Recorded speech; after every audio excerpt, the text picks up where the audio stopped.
no? May mga baklang nagsasabi na inborn daw yun. Hindi daw nila pinili maging bading.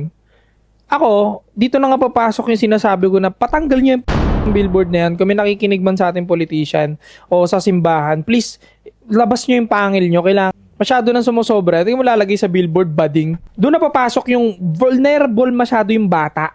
Kaya to the point, itong mga malalaking bading na, hindi nila alam paano sila naging bading. See? Connected? Kasi nga, nung bata ka, vulnerable ka, kung ano lang nakikita mo, yun lang yung naiintindihan mo. Yun. So, technically, pagdating ng consciousness mo, nung utak mo na, ay, bading na ako. Kasi nga, putang, kinondisyon ka na ng mga nakikita mo. Oh, Bata It ka. feels like hindi mo pinili. It feels like hindi mo Pwede pinili. tama tayo Oo. sa punto na hindi mo pinili yan, nakondisyon ka nga, kaya that's why pinapatanggal ko yung billboard na yun kung sakali may nakikinig. Kasi makukondisyon din yung ibang bata na vulnerable. Magiging bading sila without their consent. And hindi nila pinili nga dahil galing na nga sa bibig mong bakla ka, hindi mo pinili yan. Ganun siya mangyayari. At dadami lalo yung bading na tangina dat nga wag dumami.